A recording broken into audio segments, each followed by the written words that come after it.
This morning, my show, my opinion, will land on Somalia. Is Somalia a state without a state? I don't know anybody who has studied political science will understand that there is a state without a state, a nation without a nation. When we reach that level, then we know there is something which is not very right.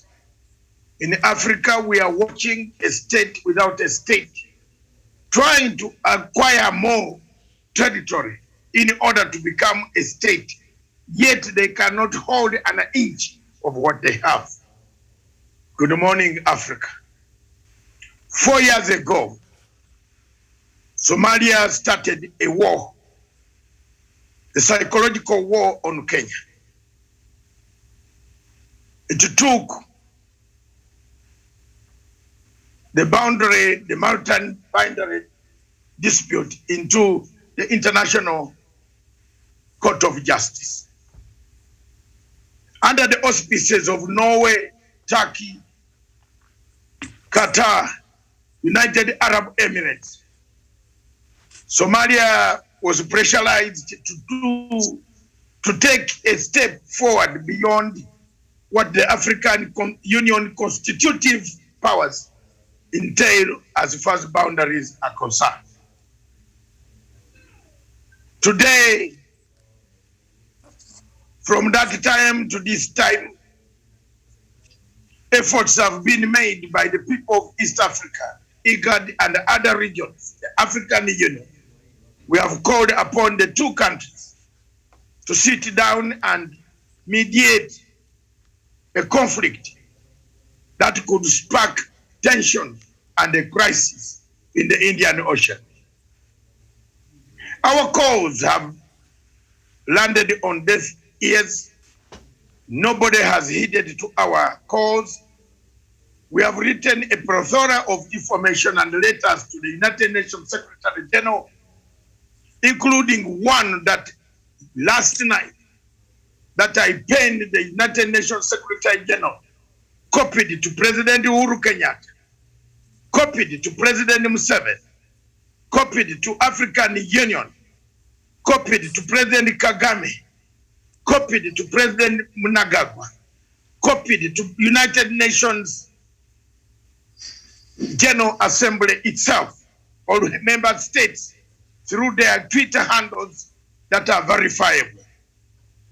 Copied to Prime Minister Britain, copied to the Secretary General of the Commonwealth, copied to the Secretary General of the East African Community, copied to the President Farimajo in Villa, Somalia, copied to the European Union Foreign Affairs personnel that are in charge of Africa. Copied to the 5 members of the United Nations Security Council regarding the ruling and regarding the case between Kenya and Somalia on the maritime border dispute.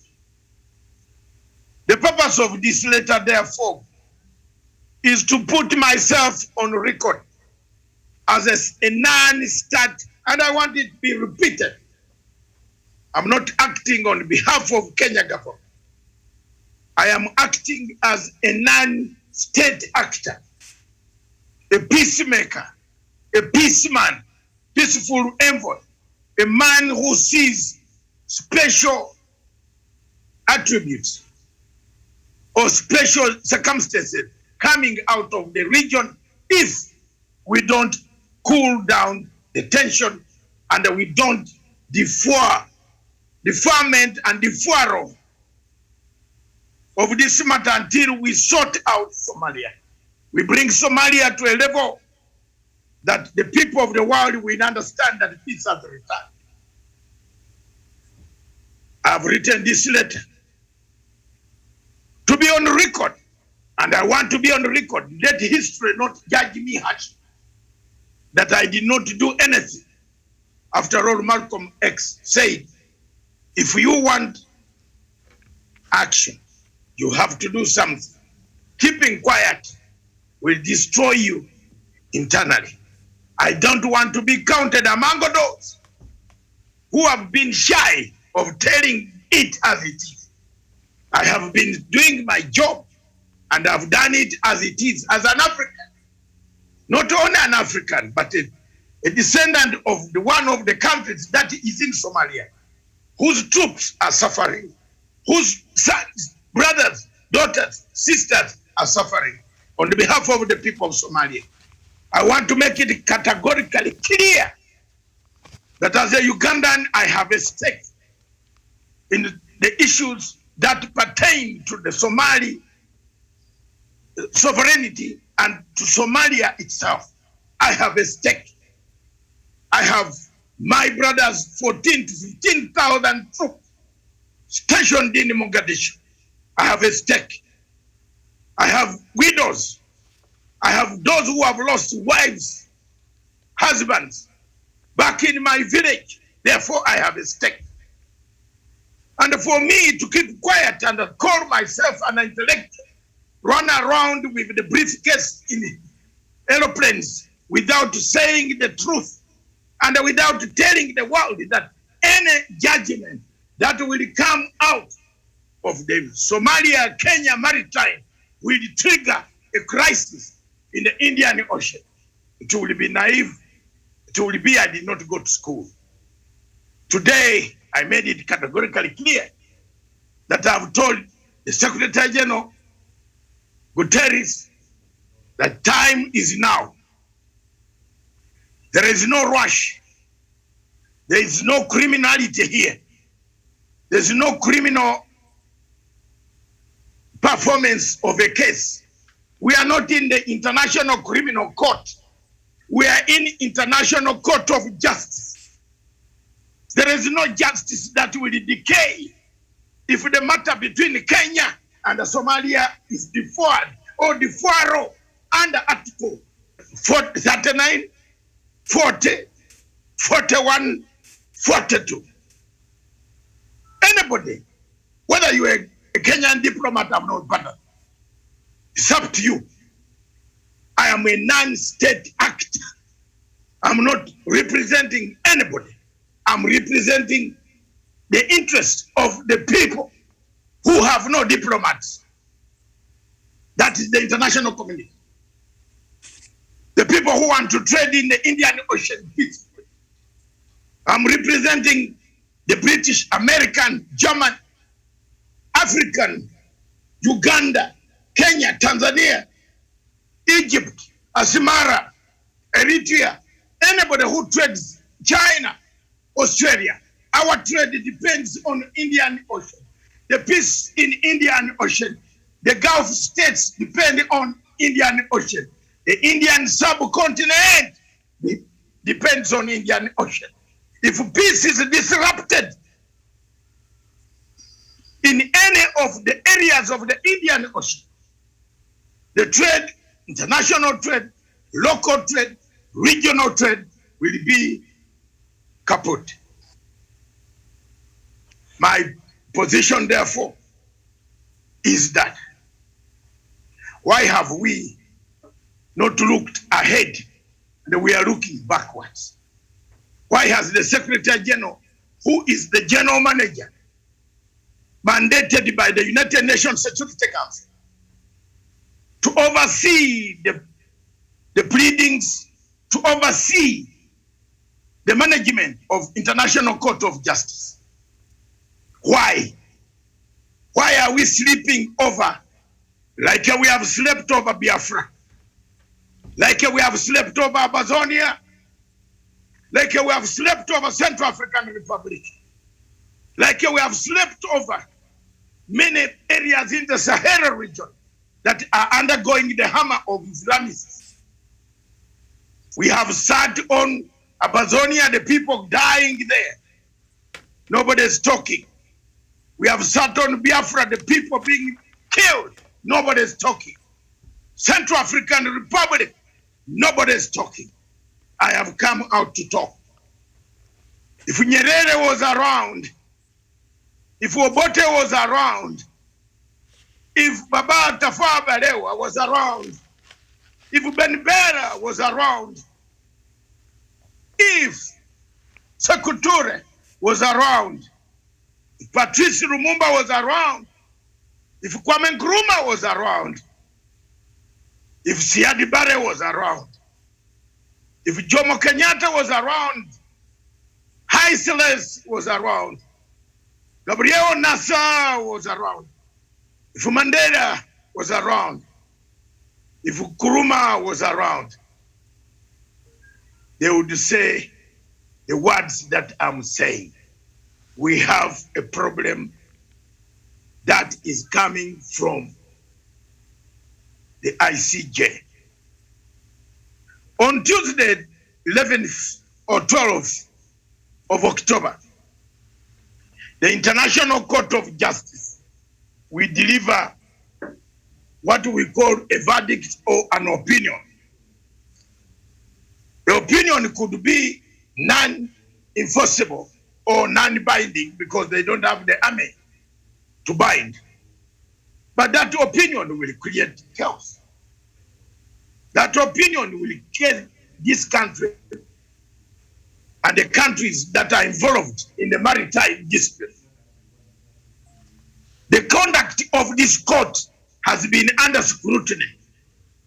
First, the Somali judge presided over the entire case of Kenya and Somalia. Is there fairness? Is there any fairness there? No. The Somali judge, a friend of the Somali, born in Somalia, presided over this case. Mr. Secretary General, if this is what you call international justice, then where shall we get the justice? Maybe when near Angel Gabriel. Point number 2, if you look at the threat to peace, what threatens peace right now in the Indian Ocean is the mere fact that you talk of dividing oil blocks that already have been there millions and millions of years. Above all, what was the aim of bringing this topic at this hour? Who are the beneficiaries? Is it we? Is it the Somali? Is it the Kenyans? Is it the people of Africa? Do we benefit from the conflict of redrawing our boundaries? What does the African Union say? The constitutive arrangement that 1884 Bismarck, the giving of people by Karl Peters and others that sat in Berlin and exchanged Uganda with another island and sold that island to Germany, and Germany took that island, the island went to Uganda. Those arrangements, Italian swap, they gave Somalia, Puntland and this. That arrangement. The founding fathers of the African Union found it that it would cause chaos if we started making new arrangements. If you drew the border the way Somalia wants, then South Africa will be near Gibraltar. I don't know whether most of you listening to me watching this video will know that the way Somalia wants the border drawn will take South Africa to Gibraltar, which joins Europe. Therefore, what are we trying to do here? Tanzania will have no port. Kenya will have no port. Other countries, Maputo, will be down in South Africa. Port Cape Town will be in DRC Congo. We shall be turning down the entire African map. Is it us? I want you to take a look. Take a pause, Mr. Secretary General. Isn't it a time for you, sir, to step in? Is it a matter of death and life and death that this judgment should be brought on Tuesday? What does it serve? What interest does this judgment serve in a region which is volatile, where a state is not a state? Somalia is not a state. It's a state without a state. Because it doesn't have functioning activities. It doesn't function. It has not got even a single toilet to function. Because when you go to the toilet in Mogadishu, you must get a gunman waiting for you to come out. Time has come to be told the truth. There is no state in Somalia. It's state without a state. In political science, such a state is not a state. For those who have not read political science, it's your problem. My problem here is to put it quite boldly. We have not captured 1 inch from the terrorists. We want to capture another territory. For what? Unless we have got desires of expansionism. Who has brought these desires of expansionism? Take a look. Bring that video. Let's see why Africa suffers every day. Take a look. One of my students that I have taught, I've engaged her several times and I told her to go. She's saying it. Take a look. One thing that keeps me puzzled, despite having studied finance and economics at the world's best universities, the following question remains unanswered. Why is it that 5,000 units of our currency is worth 1 unit of your currency, where we are the ones with the actual gold reserves? It's quite evident that the aid is in fact not coming from the West to Africa, but from Africa to the Western world. The Western world depends on Africa in every possible way, since alternative resources are scarce out here. So how does the West ensure that the free aid keeps coming? By systematically destabilizing the wealthiest African nations and their systems, and all that backed by huge PR campaigns, leaving the entire world under the impression that Africa is poor and dying and merely surviving on the mercy of the West.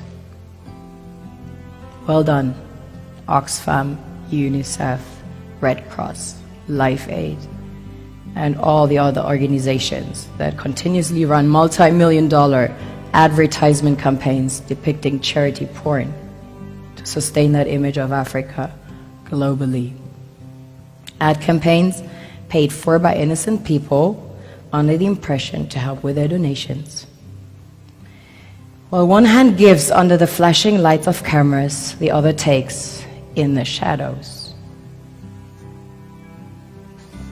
We all know the dollar is worthless, while the euro is merely charged with German intellect and technology, and maybe some Italian pasta. How can one expect donations from nations that have so little? It's super sweet of you to come with your colored paper in exchange for our gold and diamonds. But instead, you should come empty-handed, filled with integrity and honor.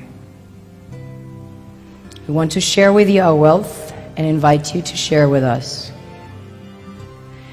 The perception is that a healthy and striving Africa would not disperse its resources as freely and cheaply, which is logical. Of course, it would instead sell its resources at world market prices, which in turn would destabilize and weaken Western economies, established on the post-colonial free meal system. Last year, the IMF reports that 6 out of 10 of the world's fastest growing economies are in Africa, measured by their GDP growth. The French Treasury, for example, is receiving about $500 billion year in, year out, foreign exchange reserves from African countries based on colonial debt they forced them to pay.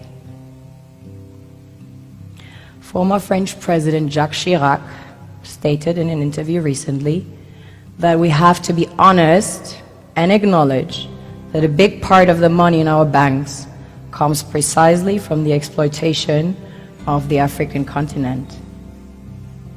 In 2008, he stated that without Africa, France will slide down in the rank of a third world power.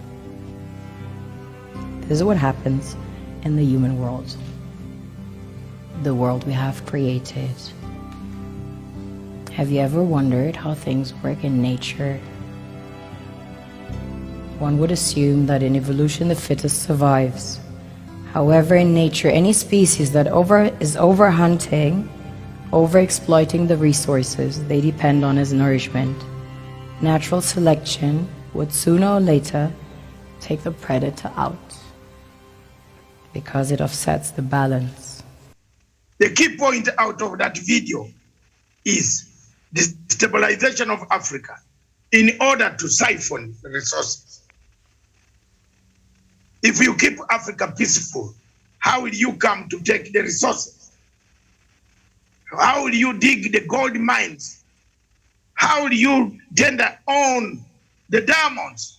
If you keep Africa peaceful, how will you come and make sure that the oil goes out of Nigeria, where people live on a $2 per day?